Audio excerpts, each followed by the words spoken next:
हरिमोहन पहले एक कपड़े की दुकान पर नौकरी करते थे, पर अब उम्र के साथ साथ उन्होंने वो नौकरी छोड़ दी।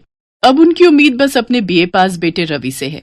हरिमोहन कई बार अपने बेटे रवि को नौकरी करने के लिए कहते हैं, पर रवि सारा दिन अपने दोस्तों के साथ इधर उधर घूमने में समय गंवा देता है। इसीलिए हर समय उसके पिता और उसमें किसी न किसी बात को लेकर बहस चलती रहती है। घर में थोड़ा बहुत रवि की माँ सिलाई का काम करके पैसे कमा लेती हैं और थोड़ी बहुत पिता ने गांव की जमीन किराए पर दी हुई है, तो उसका पैसा आ जाता है, तो घर का खर्चा निकल जाता है। इसीलिए रवि के पिता उसे बार बार सुनाते रहते हैं, माँ साबुन देना, यहाँ साबुन खत्म हो गया है। दे रही हूँ बेटा, रुक। ला इधर दे ये साबुन की चक्की। रोजाना इतने महंगे महंगे साबुन शैम्पू से रगड़ रगड़ कर तो ऐसे नहाता है जैसे कोयले की खान में मेहनत करके आया हो। नहा धोकर चौराहे पर उस नमक हराम बिल्लू के साथ चाय की चुस्कियां ही तो भरनी है। माँ दो साबुन, मैं कब से चिल्ला रहा हूँ। बेटा ये साबुन मेरी कमाई का है, पहले कुछ कमा कर ला, तभी ये महंगे खर्चे इस घर में होंगे, समझा। नहा ले अब ऐसे ही, निठल्ला कहीं का। पता नहीं मेरी ही किस्मत फूटी है जो ऐसा नालायक बेटा मिला है। उस रामलाल को देख, उसका बेटा 12,000 की नौकरी कर रहा है।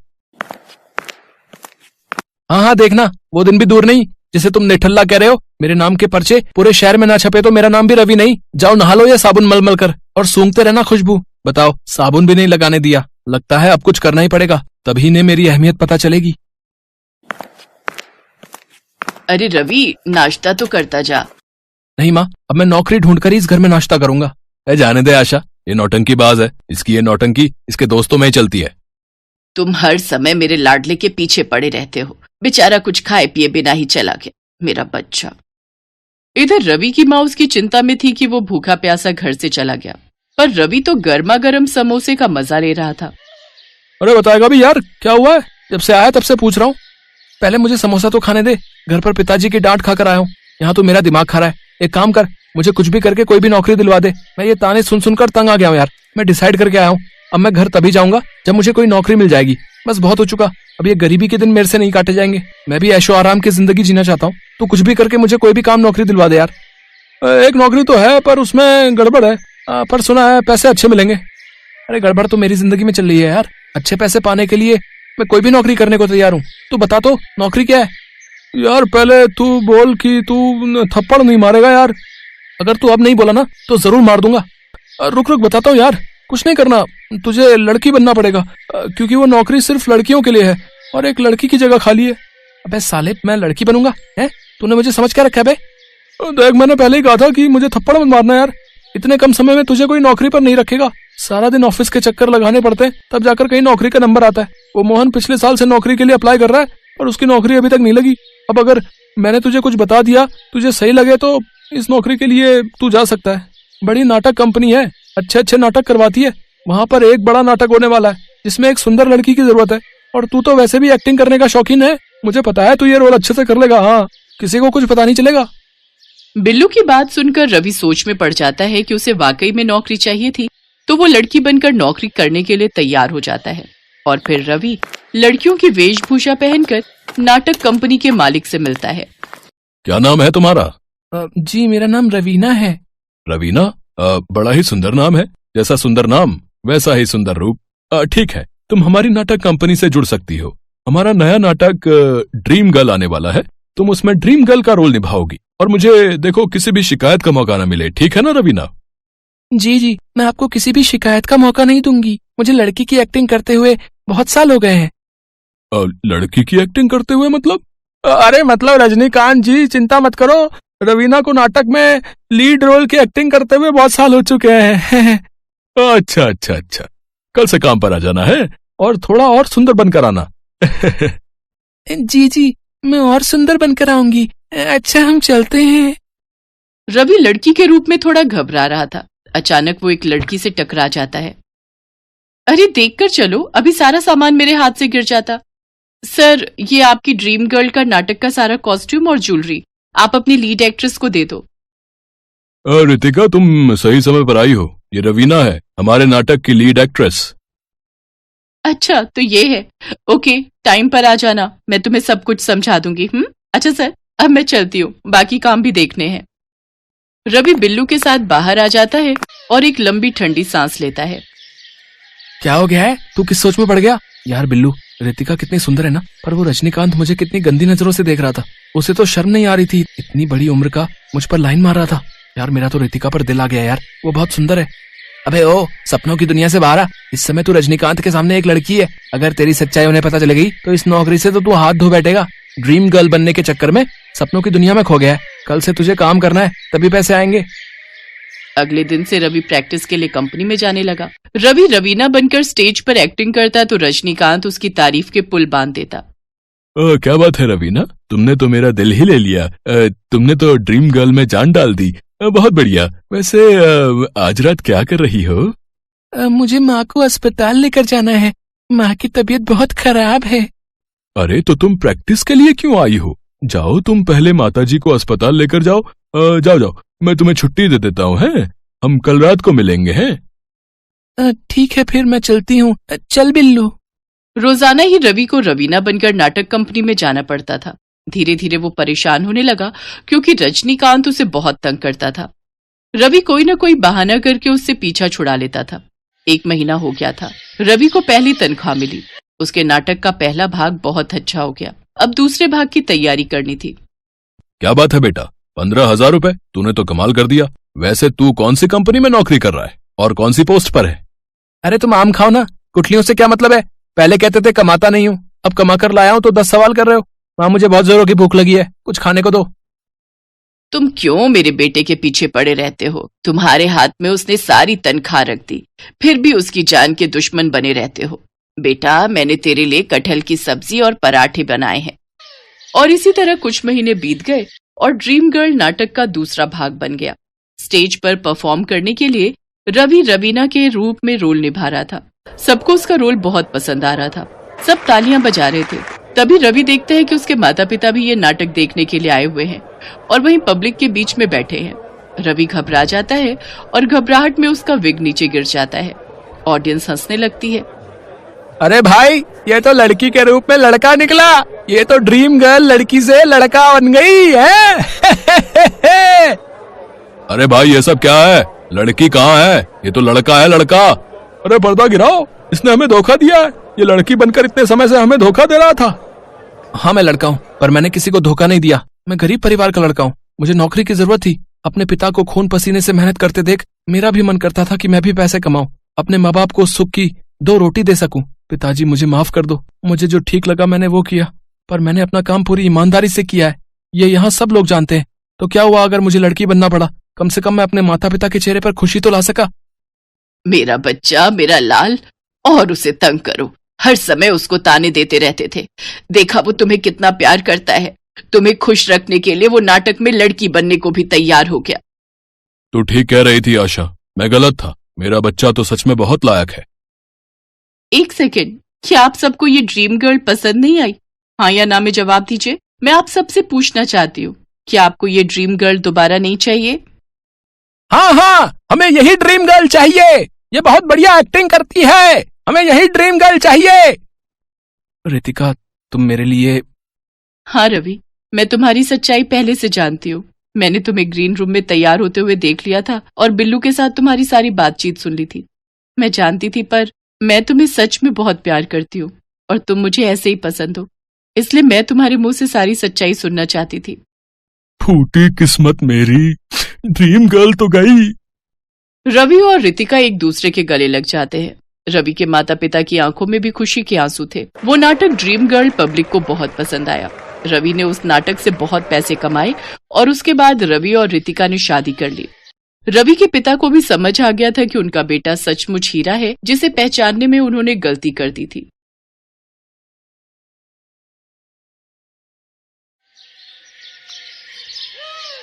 सलोनी और रोहन दोनों पड़ोसी थे।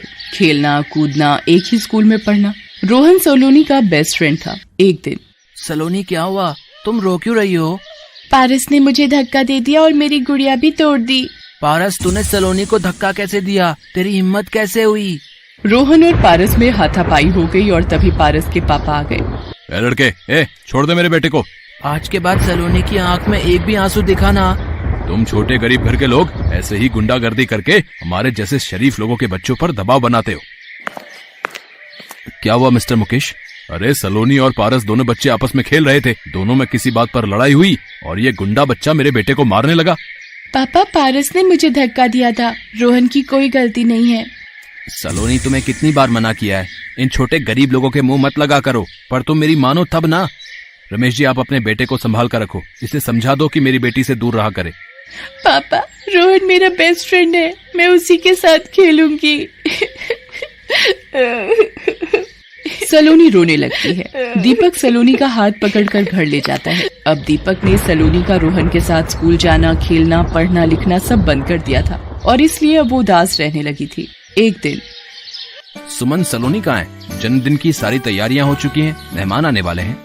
रुको, मैं बुला लाती हूँ। सलोनी, नीचे तुम्हारी सारी फ्रेंड्स तुम्हारा इंतजार कर रही हैं। मम्मी, रोहन जब तक नहीं आएगा मैं केक नहीं काटूंगी।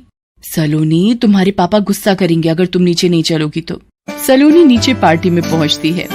सलोनी, ये लो तुम्हारा birthday gift, new branded watch. तभी रोहन आ जाता है। रोहन, मुझे पता था मेरे जन्मदिन पर तुम जरूर आओगे। सलोनी, तुम्हारी गुड़िया टूट गई थी ना, ये लो तुम्हारे लिए नई गुड़िया लाया हूँ, हैप्पी बर्थडे। वाओ, ये गुड़िया तो बहुत सुंदर है, थैंक यू रोहन। दीपक रोहन को देखकर गुस्से में आ जाता है। सुनिए, अभी सब मेहमानों के बीच आप इसे कुछ मत कहिए। इस वक्त अगर रोहन को जाने को बोला तो सलोनी गुस्से में अपने जन्मदिन की सारी पार्टी खराब कर देगी। ठीक है, इस वक्त तो इसे यहाँ रहने दे रहा हूँ, पर मुझे कुछ सोचना होगा। अगले दिन दीपक सुमन को कहता है। सुमन, मैंने सोच लिया है, सलोनी को हम लंदन भेज देंगे पढ़ाई के लिए। आशा दीदी के पास ही रहकर ये पढ़ाई करेगी। यहाँ रहकर सलोनी रोहन से मिलना जुलना नहीं छोड़ेगी। दीपक सलोनी को लंदन उसकी बुआ के पास भेजने की तैयारी कर लेता है। पापा, मैं लंदन नहीं जाऊंगी, मुझे यहीं रहना है। सलोनी, तुम लंदन जा रही हो, बस अगले हफ्ते की फ्लाइट है। सलोनी स्कूल में रोहन को मिलती है। रोहन, आज मेरा स्कूल का आखिरी दिन है। पापा मुझे अगले हफ्ते लंदन भेज रहे हैं, अब मैं तुम्हें कभी नहीं मिल पाऊंगी। सलोनी, तुम मेरी बेस्ट फ्रेंड रहोगी ना? मेरा तुम्हारा ये बचपन का प्यार भूल तो नहीं जाओगी ना? एक शर्त पर नहीं भूलूंगी, अपने गिटार पर एक आखिरी बार ये गाना गुनगुना दो। ये गाना तुम्हारी आवाज में मुझे बहुत पसंद है। रोहन गिटार पर गाना गुनगुनाता है।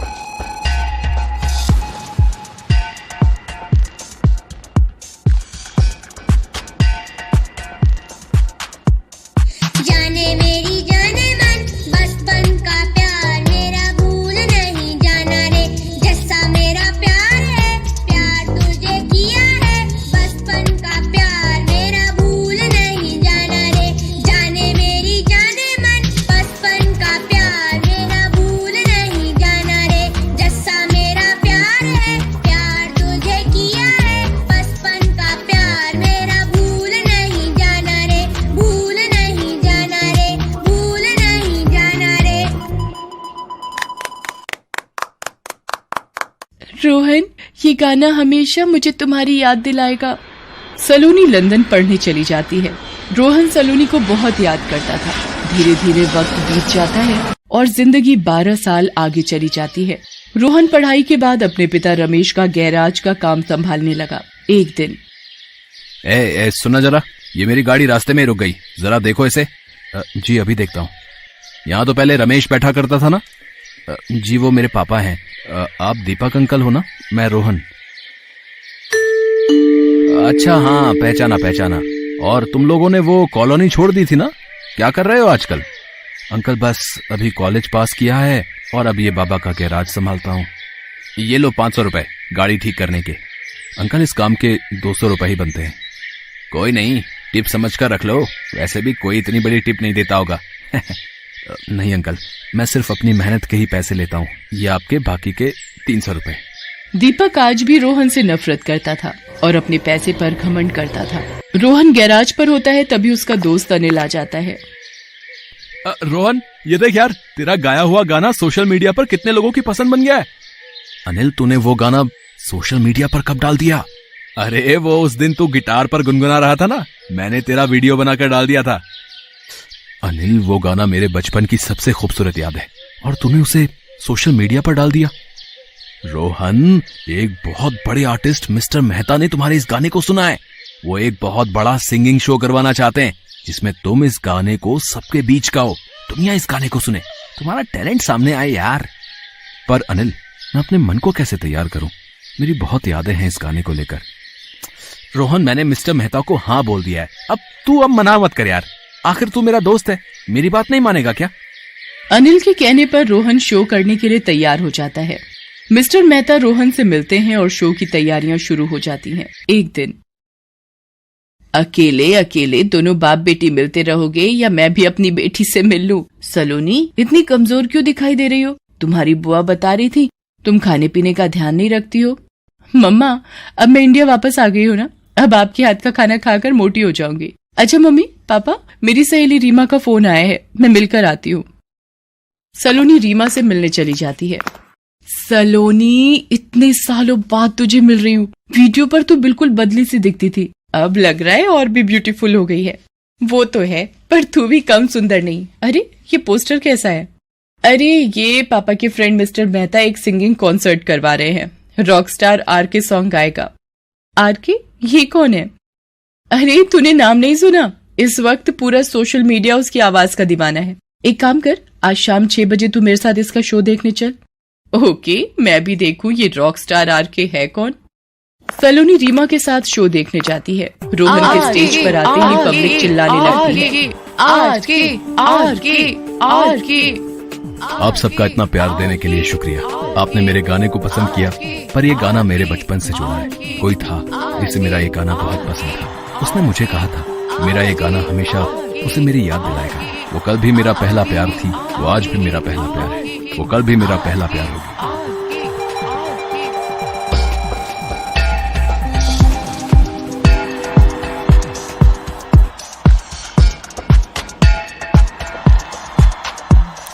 जाने मेरी जाने मन, बचपन का प्यार मेरा भूल नहीं जाना रे। सच्चा मेरा प्यार है, जान तुझे किया है। बचपन का प्यार मेरा भूल नहीं जाना रे, भूल नहीं जाना रे। सोनू मेरी डार्लिंग, बचपन का प्यार मेरा भूल नहीं जाना रे। सच्चा मेरा प्यार है, जान तुझे किया है। बचपन का प्यार मेरा भूल नहीं जाना रे, भूल नहीं जाना रे। रोहन गाना गाते हुए रोने लगता है। उसकी आंखें भर आती हैं, उसकी आवाज रुक जाती है। तभी सलोनी गाने की लाइन को पूरा करती है और सबके बीच स्टेज पर जाती है। रोहन और सलोनी गले लग जाते हैं और साथ में ये गाना सभी के बीच गाते हैं। जाने मन, बचपन का प्यार मेरा भूल नहीं जाना रे। ये प्रोग्राम टीवी पर सलोनी का पिता दीपक देख लेता है। सलोनी और रोहन एक दूसरे से मिलकर बहुत खुश होते हैं और रोहन सलोनी को घर छोड़ देता है। तभी सलोनी, मैंने तुम्हें इसी दिन के लिए लंदन भेजा था ताकि तुम रोहन से दूर रहो, पर आज जो मैंने देखा उसके बाद अब मैं तुम्हारी शादी तय कर रहा हूँ। पापा, मैं रोहन से प्यार करती हूँ और उसी से शादी करूंगी। रोहन मेरे बचपन का प्यार है। सलोनी कमरे में जाकर रोहन को फोन मिलाती है। रोहन, एक बार फिर मैं तुमसे दूर नहीं होना चाहती। पापा मेरी शादी कहीं और कर देंगे, इसलिए मैं खुद को खत्म कर रही हूँ। नहीं सलोनी, तुम ऐसा कुछ मत करना, मैं आ रहा हूँ। सलोनी अपने हाथ की नस काट लेती है। रोहन भागता हुआ दीपक के घर आता है। मेरी बच्ची, ये तूने क्या कर दिया? सलोनी, मैं तुम्हें कुछ नहीं होने दूंगा। रोहन सलोनी को हॉस्पिटल ले जाता है। बहुत खून बह चुका है, हालत नाजुक है, हम कोशिश कर रहे हैं। अब आपकी कोई मनमानी नहीं चलेगी। मेरी बच्ची को अगर कुछ हो गया, मैं आपको कभी माफ नहीं करूंगी। रोहन बेटा, मेरी सलोनी को सिर्फ तुम बचा सकते हो, उसे बचा लो बेटा। सलोनी, आंखें खोलो, देखो मैं तुम्हारे सामने खड़ा हूं, तुम ऐसे रूठ नहीं सकती।